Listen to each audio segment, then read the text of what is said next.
Hi guys, it's Denise again from the University of Sewing, back with one more block from Granny's 1930 sampler. For those of you maybe joining us for the first time, this is a really neat pattern book for this wonderful sampler. It's by the very popular, very well-known Ricky Timms, who's an amazing award-winning quilter.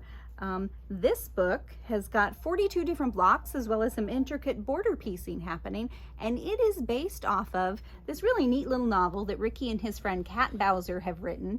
This, we've said lots of times, is a great sort of read aloud to do with some younger people in your life, or if you just need a little light reading and something fun, you could add this to your reading list. We have been making our way through these 42 blocks, guys. We're on block number 39. We are getting so stinking close. I'm getting excited. I don't know about you guys. So the one that we're going to talk about today is the second most challenging block of the whole thing. The first one you might remember was the pickle dish that we did way back when, and it's this guy. Looks a little daunting, doesn't it? The one that we're going to talk about today is the dreaded double wedding ring. And guys, I have a confession to make. Have you ever heard of procrastinating, when you're doing things instead of the things you're supposed to be doing? So I really was not looking forward to this one. It's challenging. You want to get it right because it's so beautiful when it's done well. I did things like deep clean my sewing room, did some extra laundry, maybe did some home improvement things, lots of things to say, oh no, I can work on that later. You got to work on it at some point, right? You got to give it a shot. So what do we need to do this block? Let's give you a little sample. We have talked lots and lots and lots of times about doing a practice block. If you don't do any practice block, please do this one, or at least do part of it. Maybe you don't need to do the whole block, and that's okay, but at least try it. If you look at that and you think, there is no way, Denise, you are bananas, you have lost your mind, well, you might be true, but give it a shot anyway, okay? If you decide it's not for you, I'm not going to tell anybody. You could put a completely different block in your quilt. Shh, I'll keep your secret, I promise. What are you going to need to make this block? Well, the little pieces here are all paper pieced. So we've talked several times, we've got some great paper piecing blocks in this pattern book. And we're not going to review paper piecing today because I feel like we've done some of that. If you do need a review, go back and look at the Granny Sampler videos on YouTube from the University of Sewing. Check out block number 7, I think block number 9, and maybe 11. Let's just double check. Those have some really good tips and tricks on how to do the paper piecing, so we won't spend time on that today. Number 7 was the Storm at Sea, and that's a good simple one to start with your paper piecing. And then let's look at number 9, the Lemoyne Star, which comes out beautifully. And then also, I think, well, there's number 10, Snail Trail. Lots of opportunities to practice this particular technique. Oh, not 11. Do 7, 9, and 10, guys. Yeah, lots of opportunities to practice this particular technique. And it is a little different, so it does take practice. It's one thing to watch it online. You really got to do it. So sit down and do it. What else are you going to need? Just a few goodies. Your usual cutting board, cutting mat, your rotary cutter, your iron, your ironing board. I am going to suggest to you all day, every day, the combination of these two, the wool pressing mat and a good tailor's clapper. These really go a long way working together as a pair to make those blocks flat. And when you've got all of these seams and things happening here, anything we can do to help make that block flat is worth a little bit of effort. So if you don't have those, definitely consider adding that to your collection. You're going to need some foundation paper. This is what you're going to print the paper piecing part on. And of course, we have some of that here. You're also going to need some heat-resistant template plastic. We don't need the heat-resistant part today. I just really like the quality of this particular template plastic. You're going to mark it based on the pattern in your book, and I suggest an extra fine Sharpie marker to do the marking. Along with that, you're also going to need, especially for the paper piecing, this is kind of a must-have, the add a quarter ruler, and we talk about that in the other videos too, and how you use the little lip. It's hard to see in here. but it catches on that seam so that you trim just the right amount, keeps those seams from getting too bulky. You might need some glue. These little pieces, when we're attaching this first one for the paper piecing, it wants to wiggle on you. I found just a little bit of glue on there went a long way for me. It helped to hold things in place, saved me a little bit of frustration, which is always a good idea. And of course, you need a good rotary cutter. Don't forget to have a nice fresh blade in it. All of these things, guys, and as they say on TV and so much more, is available on our website, universityofsewing.com. And of course, we're open 24 hours a day and ship anywhere. So be sure to check out these things. But let's get working on this demo. Let's see what we can do. So the main message today is it's not going to be perfect. And if it's not going to be perfect, you might also need a seam ripper. Just a thought. Maybe yours will be perfect, but that's okay. I'm going to show you how close I'm going to get and that it really looks pretty good. But I promise you guys are going to do a little better even because you're going to practice a little more than I am. So we've got our pieces here, most of our block. And this is the part we need to put together to finish. We've got the little corner units here. So just to give you an idea of that assembly, that's going to go there. This piece is going to go here. Then this unit gets attached here. This unit gets attached here. And the whole thing gets to join all of the others. So the tricky part, guys, the curves really aren't so bad. The tricky part is these little points. Anytime you can get those to line up in a way that you're happy with, I highly suggest you do a good happy dance. And if your neighbors or family are laughing at you, then they're not quilters and they don't understand, but that's okay. I will happy dance for you. All right, so let's do this, guy. We've got our 790 Bernina today. We've got it set up with the 57D 1/4 inch foot. That's the one that has the little guide down here on the side. It is absolutely one of my favorites. I'm gonna show you what stitch we're gonna use here. The Bernina has this little icon that talks about quilting stitches. I like this particular one. It takes my stitch length down to 2.0, which makes it a little tighter, but not so tight that if I have to undo it, because does that ever happen? Maybe. That I'm not, you know, frustrated trying to undo things, and that's okay. So we've got that. I've also changed the pressure on my presser foot. The default is 50. I have found I like it down at about 40.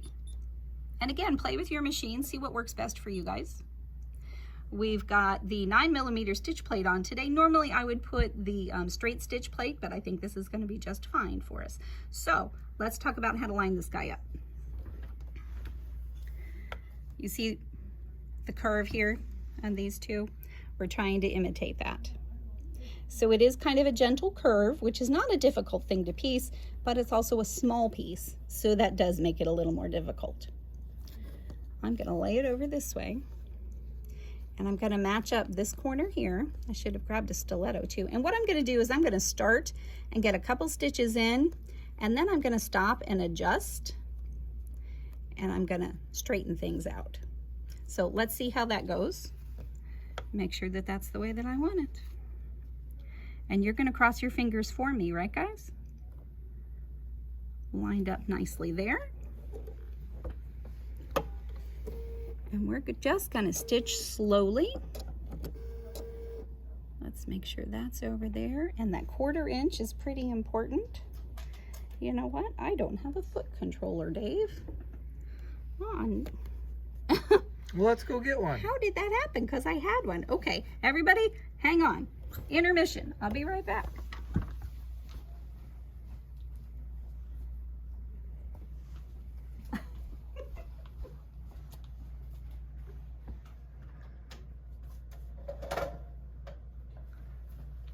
Did you have a snack? Did you get a quick run, let the dog out? All right. Now, we could do it without the foot controller, but I kind of like my foot controller. So that's plugged in. Look at that. Now let's see what we can do. Okay, one more time. That was just a test drive, right? Crossing our fingers, sticking out our tongue, holding our breath. And we'll do a couple stitches.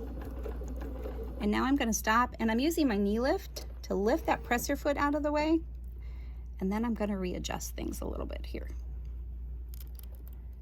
And then tuck it back under. I'm using this fence as my guide for that 1/4 inch seam. And if you don't bump up snug against it, you get closer to that scant 1/4 inch that we all know and love. And again, I'm just gonna lift it up and peek under. And move that just a thread or 2 over.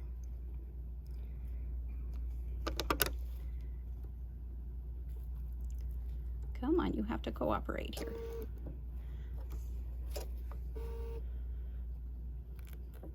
Speak to it firmly, right guys? And let's sew off the edge, and let's see what we've got. Trim those threads. And if we just finger press this guy back, and what I'm looking for is the continuation of this line and this line. And it's a little off. We're gonna go with it for now. We may have to come back and adjust, but just finger pressing. Not too bad. So let's attach this guy over here. Here's our curve. This is where we might want to use some pins. Find the center of both pieces. Start with the centers. Finger press here, and you can see I just used a pencil to mark the 1/4 inch back here. And we're going to do the same thing on this side.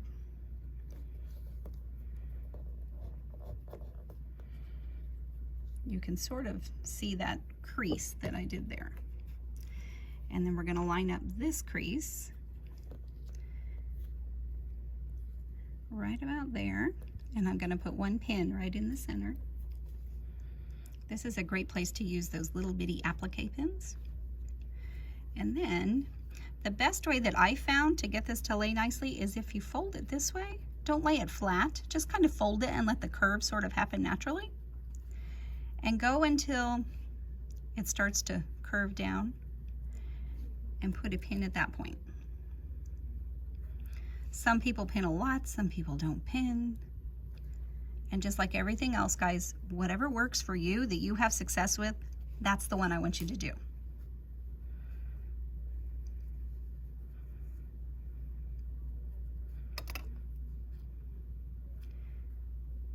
This is not a quick block. This is not one that you want to rush. For me, this would not be one that I would take on a retreat because I kind of like to do the mindless sewing things on the retreat. This I have to focus a little more. But it's good to pull yourself out of that comfort zone a little bit, right? And if it doesn't work, again, I'm not telling. I'm not gonna squeal on you. And let's see if we can get this guy to line up nicely here. See, and that just looks not quite right, so let's try that again. Cutting is really, really important for these pieces, and that's part of why we have the templates. But with all of our blocks, the whole process is important. The cutting, the pressing, the sewing. And let's just see what we've got here. All right, back to our machine, pull my thread out, hang on to that guy. And again, I'm gonna start here and take a couple stitches, and then I'm gonna take my pin out. Because as you all know, my rule is never, ever, ever, ever, ever sew over your pins. And my tech guy will agree with me, right, Dave? Right. Okay. Okay, now lift up, pin out. And you can feel under here if there's anything puckering. And often you can just sort of adjust it. The thing that I was having difficulty with is I want to stretch things. Don't stretch, just try to straighten it. We've got some wonky edges here, nothing cut on the straight of grain.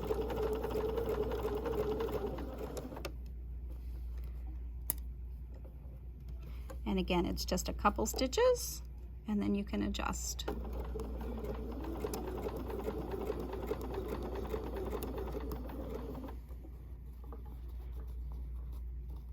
It gives me more appreciation than I had, which was still a great deal, for the double wedding ring quilts that I've seen, whether they are pieced on a machine or hand pieced. I think they're amazing.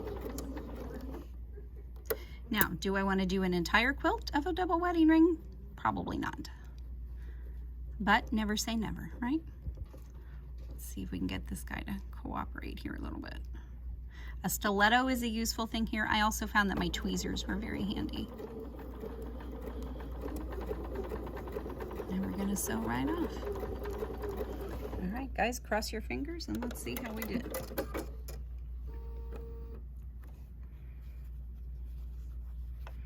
Okay, that doesn't look too bad. Again, I'm looking for the continuation of this curve, of this line. I think we're in good shape here. I've got maybe a little bit of a pucker there, but I think I can work around that. We'll finger press here. Again, a little steam is good here, but be very careful when you're pressing. Don't stretch things. And then same thing, we're gonna line this guy up here and see if we can get that attached. Now, the tricky part here is this corner, because we want these three pieces to line up sort of at this center point. And it's a little tricky, and I will tell you that it took me several tries. So if it takes you several tries, I would say you're in good company. Let's see. I'm looking for those seams. Fold that guy back over. And now I'm just gonna see if that'll work. I feel like it's moved. Not too bad.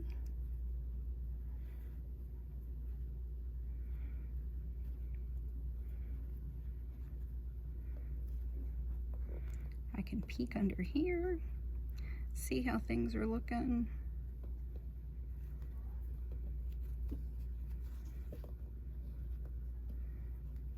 So the goal is something like that.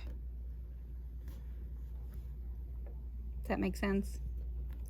Let's see how close we can get to that. I'm actually going to crease this back a little bit, about that 1/4 inch, just to give me kind of a guideline. And let's see.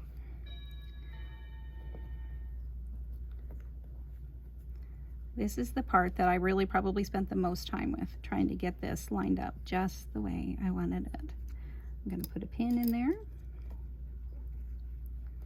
And again, let's just get started on this one, and let's see. My pin's going to be on the wrong side. Let's move that pin over.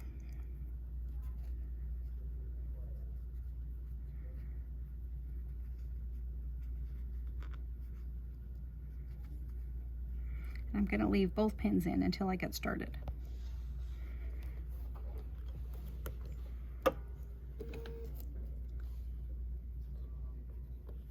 Lining things up. The word fiddly comes to mind, guys.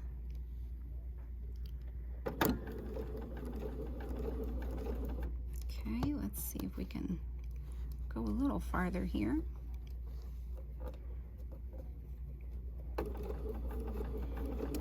If you guys have any tips or tricks, I know some of you have actually done lots of these, please be sure to share them in the comments so that we can all learn. It's more fun when we're learning together. I'm going to take this guy out.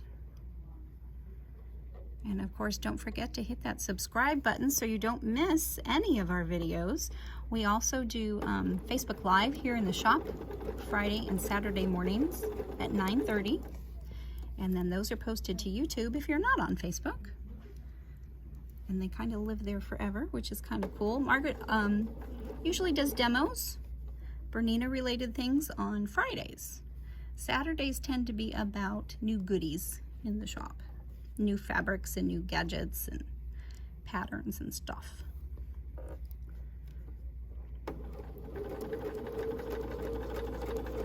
Okay, now I'm going to stop even though we're not there. Let's just see how we're doing.